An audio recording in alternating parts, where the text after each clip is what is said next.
Olá, bom dia a todos. Agradeço a quem conseguiu permanecer até o final firme e forte aqui para ouvir sobre dimensionamento. E falando sobre dimensionamento, eu acho que tudo surgiu sobre uma inquietação nossa. Eu não sei se é algo só no meu hemocentro ou se isso acontece nos hemocentros de vocês, mas quando você vai falar com a equipe, precisamos coletar mais. Não, eu não tenho gente, eu não tenho espaço físico, eu não tenho sala. Quando você trabalha em rede, eu estou coletando bem. O meu coleguinha lá do outro hemocentro não está coletando bem, não. Então, eram muitas informações, muitas afirmações, sem um devido embasamento, né, em dados. Então, a gente começou a discutir lá internamente como que a gente vai trazer todas essas acusações em dados para a gente, de fato, dizer a gente pode coletar mais, a gente pode coletar menos, está faltando sala ou não está. E o coleguinha está coletando o que devia? Então, a gente usou, né, essa estratégia do dimensionamento para responder muitas das nossas perguntas. Bem, e, obviamente, por que a importância de dimensionar, tanto na teoria quanto no nosso exemplo prático? Então, a gente vê que com o dimensionamento a gente consegue fazer um equilíbrio de carga, ou seja, correlacionar o quanto a minha equipe pode produzir e o quanto essa equipe está produzindo. E com isso a gente consegue identificar tanto ociosidade como também sobrecarga de trabalho. E aí, com essas informações, tentar equalizar um pouquinho para que a gente não tenha nem excesso e nem ociosidade, né, nas nossas equipes e nas nossas estruturas físicas também. Como, por exemplo, no caso da rede Demos, que nós temos 9 pontos de coleta em todo o estado, foi muito importante gerar esse comparativo. Como é que está a realidade em cada um desses 9 pontos de coleta?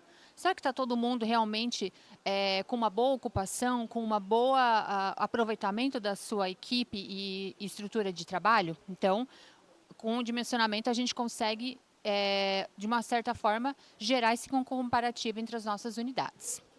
Também a gente vai ver que durante esse processo de dimensionamento a gente gerou diversos insights para melhorias de processo, algum deles eu vou trazer aqui na apresentação.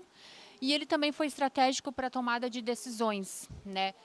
De fechar hemocentros meio período, de mexer em horários de abertura, desligamentos pontuais para a gente reequilibrar as equipes. Então, realmente, ele embasou muitas tomadas de decisões que foram feitas na nossa rede. No EMOSC, a gente conseguiu aplicar o dimensionamento já em 3 áreas, pelo menos na parte do ciclo de sangue, né, que é a parte de coleta, o processamento do sangue e no controle de qualidade. Para essa apresentação, né, devido ao tempo, eu vou focar um pouco na área de coleta, que foi o primeiro setor onde desenvolvemos o dimensionamento, e eu acho que é onde, pelo menos na nossa rede, era o maior motivo de inquietação.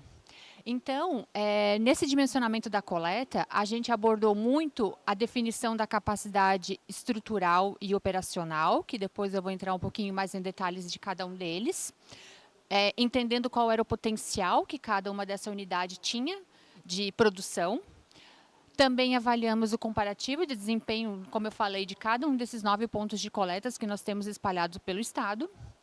E assim como conseguimos determinar um número, né, quantos coletas esse ponto, esse hemocentro, o coordenador regional, unidade de coleta, seja qual for a estrutura, pode realizar e quantas coletas de fato está fazendo. Está produtivo ou não está produtivo? Então, esses foram alguns dos resultados que nós obtivemos com o dimensionamento. Agora, entrando especificamente na ferramenta, como que nós realizamos esse dimensionamento? Então, a primeira etapa foi fazer um mapeamento de todas as atividades. E nós separamos essas atividades em 2 blocos. As atividades macro, que a gente chamou, que são aquelas atividades, as atividades base de um setor de coleta. Realizar o procedimento de pré-triagem, triagem, coleta de sangue bolsa, coleta de sangue em aferes, em alguns casos. Então, a gente fez uma relação de todas as atividades e estipulamos tempos médios para cada uma dessas atividades. Para nós foi relativamente tranquilo, porque o nosso sistema dá o tempo médio dessas atividades em determinado período e separado por local. Mas, por exemplo, quem não tem essa ferramenta, um bloquinho e um cronômetro resolve muito bem também a situação. Então, nós fizemos o levantamento de todas essas atividades macro e também nós fizemos um levantamento das atividades micro, que a gente chama, que são atividades auxiliares no setor de coleta. Então, por exemplo, o controle interno do hemoglobinômetro, a checagem das balanças dos homogeneizadores, limpeza, organização, preparação de bolsas, enfim, a gente foi realmente assim acompanhando a rotina do setor, mapeando cada uma dessas atividades e definindo um tempo médio para cada uma dessas atividades até chegar numa relação de atividades que o setor faz e o tempo médio esperado para aquela atividade. E enquanto nós fomos fazendo esse levantamento de atividades, a todo momento nós estamos fazendo uma avaliação de competência para cada uma daquela atividade. Qual é o perfil mínimo que eu preciso para executar aquela atividade? E quem realiza? Então, vou dar alguns exemplos. Parte de etiquetagem de bolsa, etiquetagem de tubo. Nós vimos que era a área técnica que fazia isso. Mas é uma atividade que um profissional, um assistente administrativo, pode muito bem executar. Então, será que eu preciso realmente dispor de um técnico para fazer essas atividades e talvez substituir isso, deixar a área técnica para fazer as atividades afim e um administrativo para fazer essas atividades? É uma possibilidade. Vimos também, por exemplo... Saiu a apresentação. Obrigada. Vimos também que tínhamos áreas que só o enfermeiro fazia a FERES. E a gente sabe que a FERES é um procedimento que pode ser feito por técnicos, desde que supervisionados por um enfermeiro. Então, eu não preciso ter um enfermeiro executando todas as etapas da FERES. Então, também é uma outra melhoria que a gente avaliou. Vamos direcionar a atividade mais para o técnico e a supervisão do enfermeiro e deslocar o enfermeiro para suas atividades mais restritas. Então, nós vamos fazendo esse comparativo e já conseguindo algumas melhorias de processo nesse requisito. Também, no terceiro passo, nós fizemos um mapeamento de todas as equipes em cada um desses postos de coleta, avaliando o número de colaboradores por perfil técnico e enfermeiro, quantos colaboradores a gente tinha para cada um desse cargo, a formação. A gente também mapeou afastamentos, aquela equipe está trabalhando, tem pessoas com afastamento prolongado, essas pessoas que têm afastamento prolongado, tem alguém temporário repondo, como é que está? Porque às vezes a gente olha lá um quadro assim inflado, 20 pessoas, mas aí você vê 5 pessoas não trabalham, então a gente foi fazendo essa limpa, assim, esse overview sobre as equipes.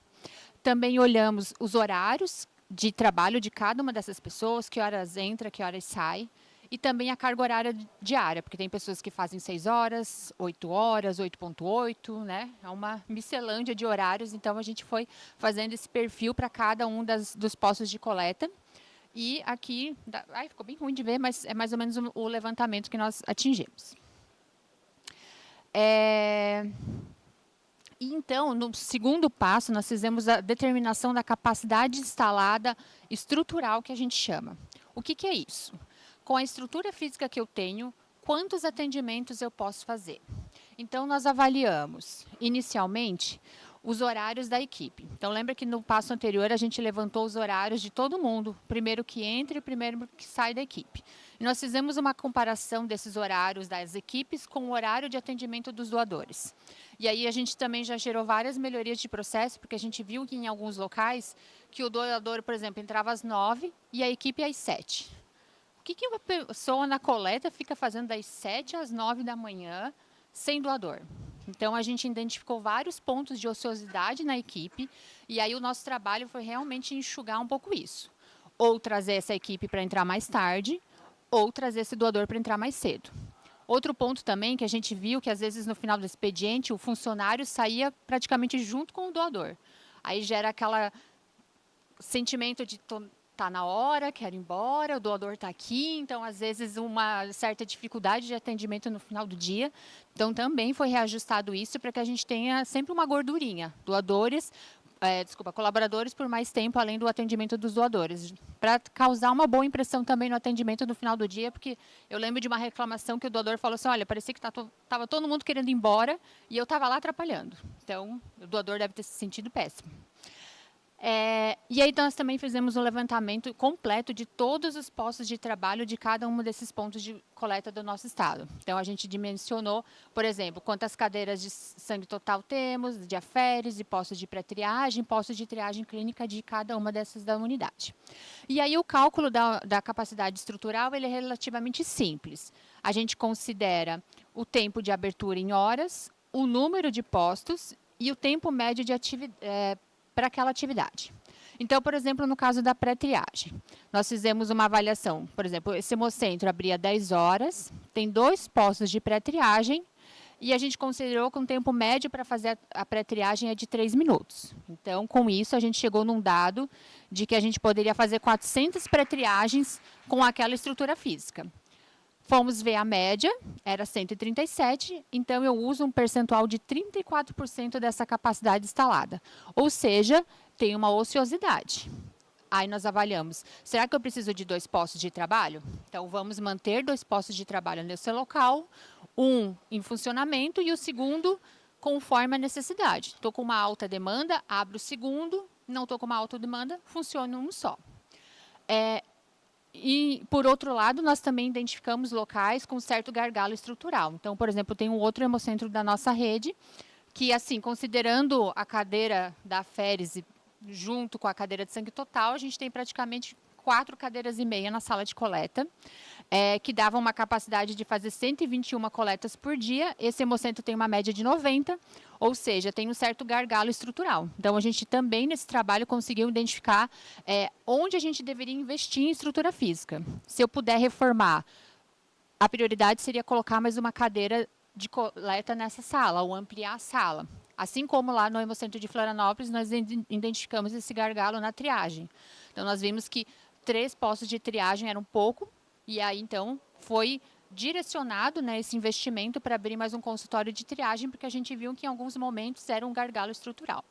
Então, esse levantamento, além de você avaliar essa ociosidade barra comprometimento de algumas estruturas físicas dos hemocentros, a gente também consegue usar isso para atuar como plano de contingência. Então, por exemplo, até a gente conseguir abrir esse 4º consultório de triagem, sempre quando tinha uma alta demanda, tinha uma salinha lá que era da supervisão, que a gente improvisava, digamos, uma triagem. Então, em momentos de alta demanda, você consegue saber, poxa, eu tenho um gargalo estrutural na minha triagem. É ali que o doador vai emperrar, é ali que vai aumentar o tempo de atendimento, é ali que eu preciso corrigir. Então, você consegue direcionar os seus esforços de maneira mais concreta e mais objetiva para tentar reduzir esse gargalo no tempo de espera do doador. Então, num terceiro passo no dimensionamento, nós fizemos, então, uma avaliação da capacidade instalada operacional. O que seria isso? Primeiro, eu falei que a gente dimensionou a estrutura física, mas de nada adianta eu ter 10 cadeiras de coleta, 4 salas de triagem, se eu não tenho pessoas nessa sala disponibilizando esses postos de trabalho. Então, nessa etapa, nós fizemos como se fosse uma correlação de pessoas que eu tenho disponível e qual é a minha capacidade de atendimento, considerando essas pessoas que eu tenho disponível para trabalhar. Então, o primeiro passo, lembra que eu comentei lá inicialmente que a gente fez uma relação de todas as pessoas que trabalhavam em cada uma dessas unidades de coleta, com a respectiva formação, técnico e enfermeiro, por exemplo. Então, desculpa. Então, no primeiro passo, nós fizemos um somatório das cargas horárias de cada pessoa. Então, por exemplo, eu tenho 5 pessoas que trabalham 10 horas por dia. Somando a carga horária total, me dá 50 horas trabalhadas de técnico por dia. Então, a gente pegou pessoa por técnico, qual é a média diária de horas dela, e fizemos esse somatório. Então, a gente chegou, por exemplo, nesse exemplo que eu dei, 5 técnicos de 10 horas, temos 50 horas de técnicos por dia para desempenhar as atividades no hemocentro. Mas a gente sabe que as pessoas não estão trabalhando o tempo inteiro. As pessoas tiram pelo menos 30 dias de férias por ano e as pessoas faltam. E dependendo do local, a situação, as pessoas faltam e muito.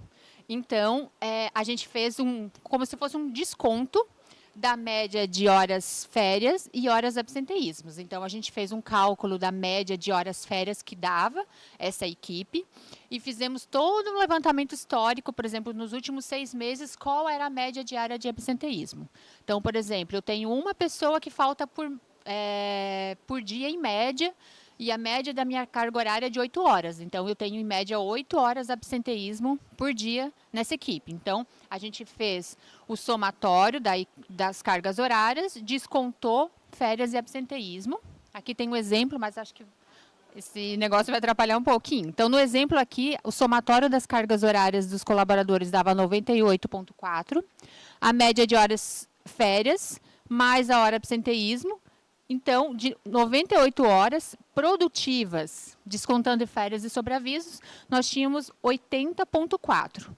Ou seja, de 11 técnicos que eu tenho nessa minha equipe, produzindo diariamente, em média, eu tenho 9. Ou seja, em média, eu tenho 2 pessoas não produtivas por dia, seja férias, seja absenteísmo. E aí, então, nós fizemos o cálculo dessas horas produtivas e aí, no quarto passo, nós fizemos a distribuição dessas horas produtivas pelos postos de trabalho. Então, por exemplo, aqui, recapitulando, o somatório das horas foi 98, descontando férias e absenteísmo, horas produtivas 80. Como que eu distribuo essas 80 horas de sobreaviso, essas horas produtivas na coleta? Então, nós estimamos, por exemplo, 15 horas de ocupação na pré-triagem, porque eu tenho 2 postos de pré-triagem. Eu sempre tenho alguém lá durante o horário de abertura do hemocentro para fazer os atendimentos. E o segundo, a gente cronometrou que, em média, metade do dia está ocupado, metade do dia não está. É sempre nos horários de maior pico de atendimento, nos horários de almoço, no começo da manhã, final da tarde, a gente não ocupava esse segundo posto. Nós também avaliamos, por exemplo, nesse caso aqui, nós temos um técnico que fica 6 horas na aférese, então também colocamos 6 horas desse técnico lá para fazer as atividades da aférese, e também fizemos um somatório das horas complementares, que são aquelas atividades micro que eu falei. Fazendo bolsa, preenchendo formulários, registros, horário do café das pessoas, que a gente também brinca, parece que é besteira, mas é um horário que, quando a pessoa sai para fazer café, ela não está produzindo, então a gente computou isso também. E aí a gente fez, então, essa diferença das 80 horas produtivas, tirando as 15 horas de ocupação da pré, as 11 horas de atividades complementares e as 6 horas de ocupação, sobrou 48 horas produtivas dos técnicos. Então, se o técnico não está na pré-triagem, não está na férias e não está fazendo essas atividades complementares, o que sobra para ele fazer? A coleta. Então, a gente fez uma correlação considerando que, em média, cada doador tem 20 minutos para ser atendido, né? Geralmente, a gente leva 20 minutos para atender cada doador. Então, se eu levo 20 minutos para fazer o atendimento de um doador, com as 48 horas que eu tenho de disponibilidade do técnico para fazer coleta, isso me dá um quantitativo de 150 coletas por dia que essa equipe pode realizar. Fomos, então, pegar a média histórica desses últimos 6 meses, deu 111, então a gente viu que essa equipe estava com uma ocupação de 74%. Então, para nós, digamos, a nossa meta que nós estabelecemos lá era acima de 70%. Então, essa equipe estava com uma ocupação boa. E aí, quando a gente foi colocar isso na prática, equipes com 30, 40, 50, 80, e aí a gente foi começar a ver, opa, realmente existe ociosidade, e sim, existe aquela pessoa que disse que estava sobrecarregada e de fato estava.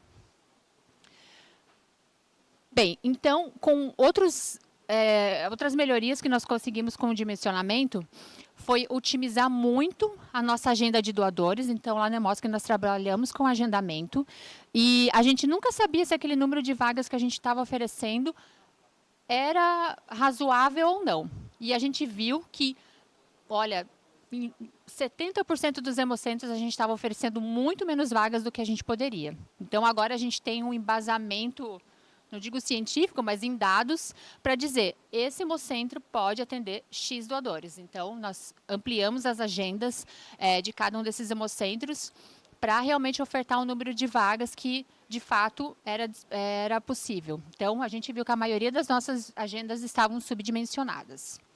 Então, outro trabalho que foi muito legal foi pegar o resultado de cada um, colocar num compilado e todo mundo se olhar.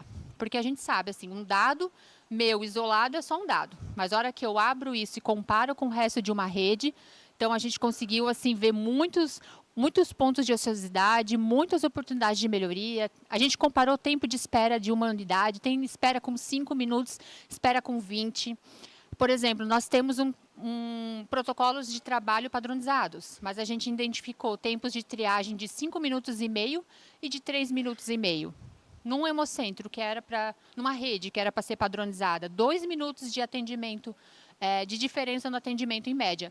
É um dado significativo. Vamos, então, dar uma olhada por que um está levando tanto e um está sendo tão rápido. Então, também nos ajudou a padronizar um pouco mais o nosso trabalho. A gestão do absenteísmo, que, como eu falei, a gente se assustou muito quando a gente abriu esses dados, e aí fomos atrás, pessoas por pessoas. Claro, tem absenteísmos justificáveis, cirurgias, afastamentos, mas a gente identificou pessoas assim que um histórico longo de afastamentos, afasta por um motivo, afasta por outro. E aí a gente começou a pensar, será que essa pessoa realmente está colaborando com a equipe? Então, a gente realizou alguns desligamentos pontuais também. E, assim, a sensação da equipe foi muito boa, porque, assim, poxa, a gente precisa de pessoas que venham trabalhar, né? Então, também a gente chegou a realmente fazer uma listinha negra, que a gente brincou, de pessoas que tinham muitos afastamentos e prejudicavam a equipe como um todo. E também conseguimos fazer distribuição dos nossos horários de atendimento. Otimizar a equipe, como eu falei, né, para que ela não esteja muito antes do horário de abertura e não muito junto no horário de encerramento.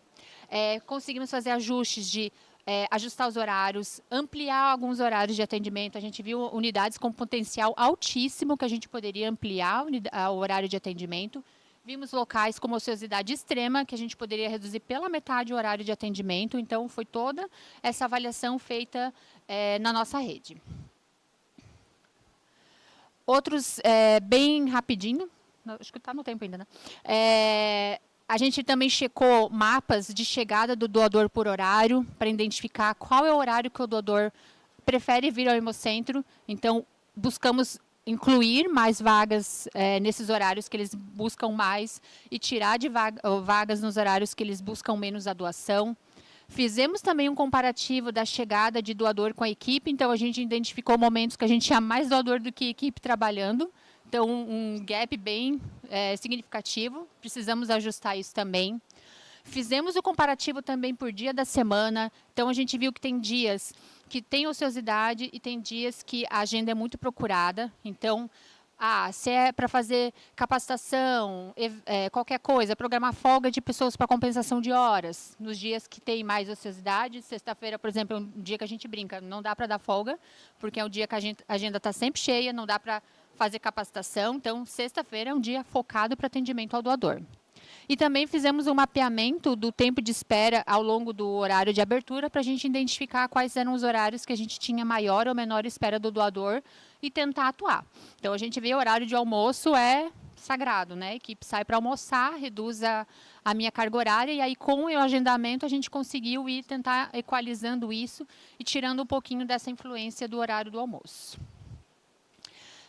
Até peço desculpas, porque eu sei que o tempo relativo é um assunto longo e um tema, né, complexo, tempo curto, mas quis trazer algumas pinceladas do que foi esse trabalho. Deixo o meu contato depois, se alguém quiser se aprofundar um pouco mais, até conhecer os modelos do processamento e do controle de qualidade também, tá? Agradeço o convite para ministrar a aula e obrigado por todos que estão aqui ainda, né?